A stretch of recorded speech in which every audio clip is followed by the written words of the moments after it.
Brought to you by Palvi Agrico. पालवी ॲग्रिको, भारताचा पहिला AI तंत्रज्ञानावर आधारित B2B आणि B2C ई-कॉमर्स प्लॅटफॉर्म। शेतीसाठी जे काही लागणार थेट तुमच्या बांधावर पोहोचणार, मोबाईलच्या एका क्लिकवर। पुण्यातील आयुष कोमकर हत्या प्रकरणातला मुख्य संशयित आरोपी बंडू उर्फ सूर्यकांत आंदेकर याच्यासोबत जे अन्य आरोपी आहेत त्या सगळ्या आरोपींच्या घरावर पोलिसांनी छापा मारलेला आहे। 11 तासांच्या कारवाईनंतर पोलिसांना आंदेकरच्या घरातून सोनं, चांदी, काही महत्त्वाची कागदपत्र, रोकड सापडलेली आहेत।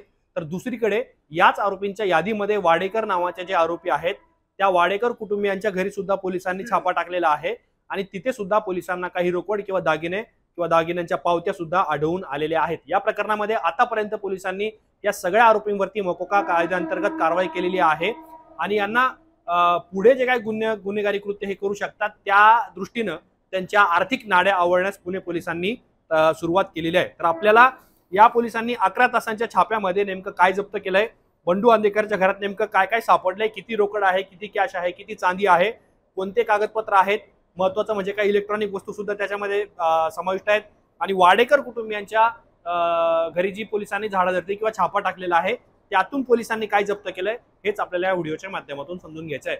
नमस्कार, मी आतिक आणि मुंबई तक मध्ये तुम्हा सर्वांचं स्वागत आहे। तर सगळ्यात पहिलं पोलिसांनी या सगळ्या आरोपींच्या घरी छापा टाकला कारण त्यांच्यावरती मकोका कायद्याअंतर्गत आता कारवाई करण्यात येते। बुधवारी 5 वाजता ही कारवाई सुरू झालेली होती, जी कारवाई गुरुवारी पहाटे 4 वाजेपर्यंत चालली।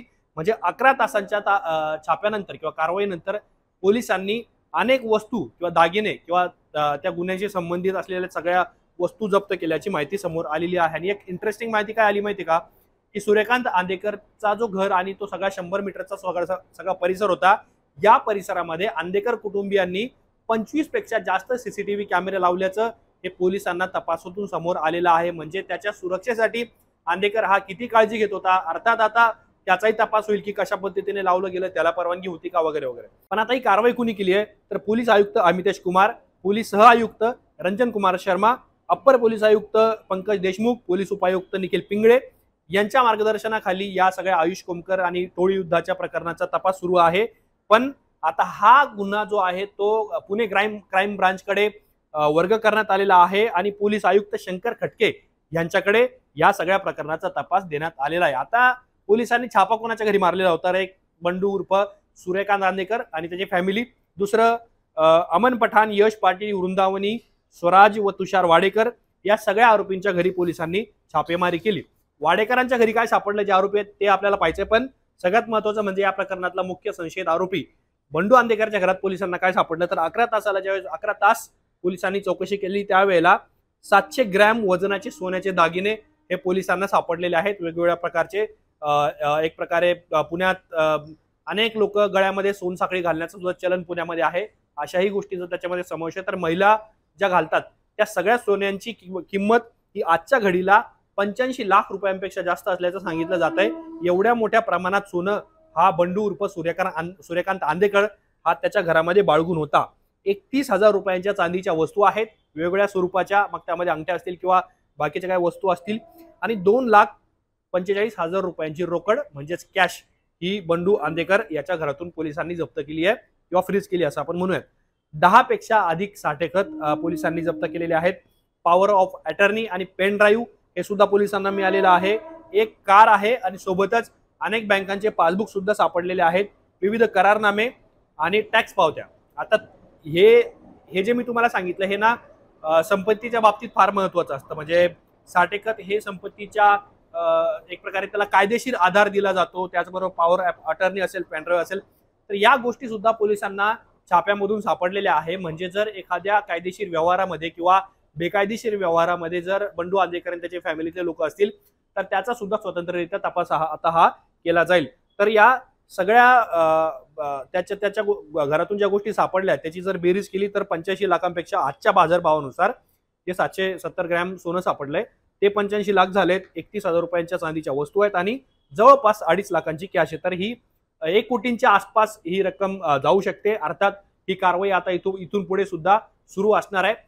ज्या मार्गाने बंडू आंदेकरला आर्थिक पुरवठा होतो किंवा त्याचे काही धंदे आहेत ज्यातून तो पैसे कमावून गुन्हेगारी क्षेत्रामध्ये वापरतो ते सुद्धा आता त्याचे सुद्धा मुसक्या आवळल्या जातील त्या धंद्यांच्या आणि त्या सगळ्या येणाऱ्या उत्पन्नाच्या साधनाच्या. पण दुसरं जे वाडेकर नावाचे 2-3 आरोपी या सगळ्या प्रकरणामध्ये आहे, त्यांच्या सुद्धा घरी पोलिसांनी छापेमारी केलेली होती आणि त्यांच्या घरामध्ये 21,000 रुपयांची रोकड पोलिसांना सापडलेली आहे.